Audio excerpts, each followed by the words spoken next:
O Evangelho segundo o Espiritismo. Introdução, capítulo 2. A autoridade da doutrina espírita. Controle universal do ensino dos espíritos. Parte 2. Na posição em que nos encontramos a receber comunicações de perto de 1000 centros espíritas sérios, disseminados pelos mais diversos pontos da Terra, achamos-nos em condições de observar sobre que princípio se estabelece a concordância.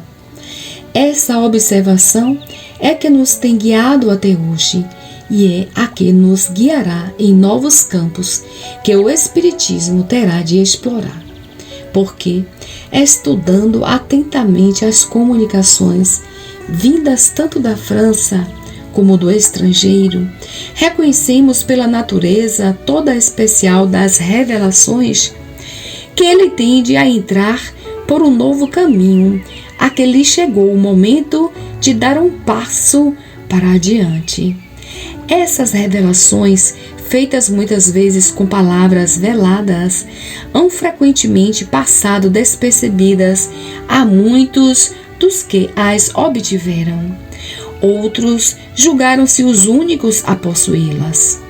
Tomadas isoladamente, elas para nós nenhum valor teriam. Somente a coincidência lhes imprime gravidade. Depois, chegado o momento de serem entregues à publicidade, cada um se lembrará de haver obtido instruções no mesmo sentido. Esse movimento geral que observamos e estudamos, com a assistência dos nossos guias espirituais, é que nos auxilia a julgar da oportunidade de fazermos ou não alguma coisa. Essa verificação universal constitui uma garantia para a unidade futura do Espiritismo e anulará todas as teorias contraditórias. Aí é que, no porvir, se encontrará o critério da verdade. O que deu lugar ao êxito da doutrina exposta em O Livro dos Espíritos e em O Livro dos Médiuns foi que, em toda parte, todos receberam diretamente dos Espíritos a confirmação do que esses livros contêm.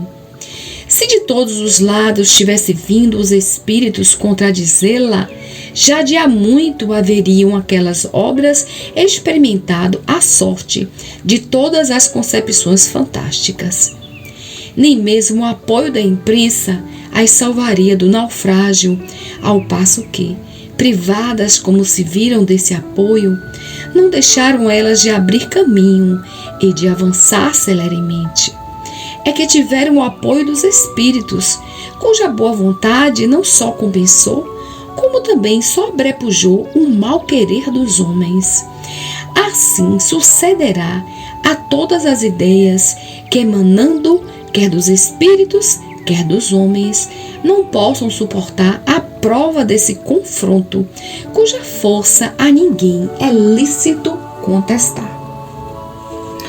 Suponhamos praza a alguns espíritos ditar sob qualquer título um livro em sentido contrário. Suponhamos mesmo que com a intenção hostil, objetivando desacreditar a doutrina, a malevolência suscitasse comunicações apócrifas, que influência poderiam exercer tais escritos, desde que todos os lados os desmentissem os espíritos. É com a adesão destes que se deve garantir àqueles que queiram lançar em seu nome um sistema qualquer. Do sistema de um só ao de todos, medeia a distância que vai da unidade ao infinito. Que poderão conseguir os argumentos dos detratores sobre a opinião das massas, quando milhões de vozes amigas, provindas do espaço, se façam ouvir em todos os recantos do universo e no seio das famílias, a infirmá-los. A esse respeito, já não foi a teoria confirmada pela experiência? Que efeito das inúmeras publicações que traziam a pretensão de arrasar o espiritismo, qual a que nem lhe retardou a marcha. Até agora não se considera a questão desse ponto de vista, sem contestação, um dos mais graves. Cada um contou consigo, sem contar com os espíritos. O princípio da concordância é também uma garantia contra as alterações que poderiam sujeitar o espiritismo às seitas que se propusessem apoderar-se dele em proveito próprio e acomodá-lo à vontade. Quem quer que tentasse desviá-lo do seu providencial objetivo, mal sucedido se veria, pela razão muito simples de que os espíritos, em virtude da universalidade de seus ensinos, farão cair por terra qualquer modificação que se divorcie da verdade. De tudo isso, ressalto uma verdade capital, a de que aquele que quisesse opor-se à corrente de ideias estabelecida e sancionada poderia, é certo, causar uma pequena perturbação local e momentânea. Nunca, porém, dominar o conjunto, mesmo no presente, nem ainda menos no futuro. Também ressalta que as instruções dadas pelos espíritos sobre os pontos ainda não elucidados da doutrina não constituirão lei enquanto essas instruções permanecerem insuladas, que elas não devem, por conseguinte, ser aceitas senão sob todas as reservas e a título de esclarecimento. Daí a necessidade da maior prudência em dar-lhes publicidade e, caso se julgue conveniente, publicá-las. Importa não as apresentar, senão como opiniões individuais, mais ou menos prováveis, porém, carecendo sempre de confirmação. Essa confirmação é que se precisa aguardar antes de apresentar um princípio como verdade absoluta, a menos se queira ser acusado de leviandade ou de credulidade irrefletida. Com extrema sabedoria, procedem os espíritos superiores em suas revelações. Não atacam as grandes questões da doutrina, senão gradualmente, à medida que a inteligência se mostra apta a compreender verdade de ordem mais elevada e quando as circunstâncias se revelam propícias à emissão de uma ideia nova. Por isso é que logo de princípio não disseram tudo, e tudo ainda hoje não disseram, jamais cedendo à impaciência dos muito afoitos, que querem os frutos antes de estarem maduros. Fora, pois, supérfluo pretender adiantar-se ao tempo que a providência assinou para cada coisa, porque então os espíritos verdadeiramente sérios negariam seu concurso. Os espíritos levianos, pouco se preocupando com a verdade, a tudo respondem. Daí vem que sobre todas as questões prematuras há sempre respostas contraditórias. Os princípios acima não resultam de uma teoria pessoal. São consequência forçada das condições em que os espíritos se manifestam. É evidente que se um espírito diz uma coisa de um lado, enquanto milhões de outros dizem o contrário, algures, a presunção de verdade não pode estar com aquele que é o único, ou quase o único, de tal parecer. Ora, pretender alguém ter razão contra todos seria tão ilógico da parte dos espíritos quanto da parte dos homens.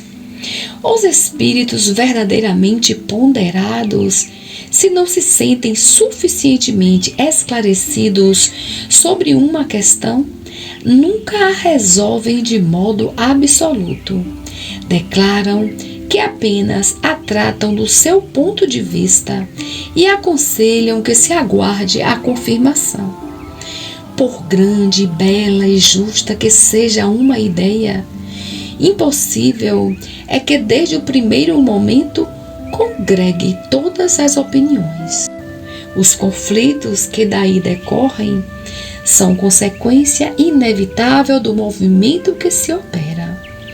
Eles são mesmo necessários para maior realce da verdade e convém se produzam desde logo, para que as ideias falsas prontamente sejam postas de lado. Os espíritas que a esse respeito alimentassem qualquer temor podem ficar perfeitamente tranquilos.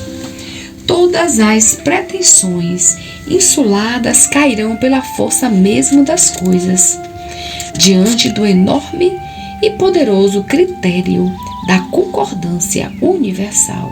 Não será a opinião de um homem que se aliarão os outros, mas a voz unânime dos espíritos. Não será um homem, nem nós, nem qualquer outro, que fundará a ortodoxia espírita. Tampouco será um espírito que se venha impor a quem quer que seja. Será a universalidade dos espíritos que se comunicam em toda a terra por ordem de Deus. Esse o caráter essencial da doutrina espírita. Essa a sua força, a sua autoridade. Quis Deus que a sua lei assentasse em base inamovível e por isso não lhe deu por fundamento a cabeça frágil de um só. Diante de tão poderoso areópago, onde não se conhecem corrílios, nem rivalidades ciosas, nem seitas, nem nações, é que virão quebrar-se todas as oposições, todas as ambições, todas as pretensões à supremacia individual. É que nos quebraríamos nós mesmos, se quiséssemos substituir os seus decretos soberanos pelas nossas próprias ideias. Só Ele decidirá todas as questões litigiosas, imporá silêncio às dissidências e dará razão a quem a tenha. Diante desse imponente acordo de todas as vozes do céu, que pode a opinião de um homem ou de um espírito menos do que a gota de água que se perde no oceano, menos do que a voz da criança que a tempestade abafa. A opinião universal eis o juiz supremo, o que se pronuncia em última instância. Formam-na todas as opiniões individuais. Se uma destas é verdadeira, apenas tem na balança o seu peso relativo. Se é falsa, não pode prevalecer sobre todas as demais. Nesse imenso concurso, as individualidades se apagam, o que constitui novo insucesso para o orgulho humano. Já se desenha harmonioso conjunto. Este século não passará sem que ele resplandeça em todo o seu brilho, de modo a dissipar todas as incertezas, porquanto, daqui até lá, potentes vozes terão recebido a missão de se fazer ouvir para congregar os homens sob a mesma bandeira, uma vez que o campo se ache suficientemente lavrado. Enquanto isso se não dá, aquele que flutua entre dois sistemas opostos pode observar em que sentido se forma a opinião geral. Essa será a indicação certa do sentido em que se pronuncia a maioria dos espíritos nos diversos pontos em que se comunicam, e um sinal não menos certo de qual dos dois sistemas prevalecerá.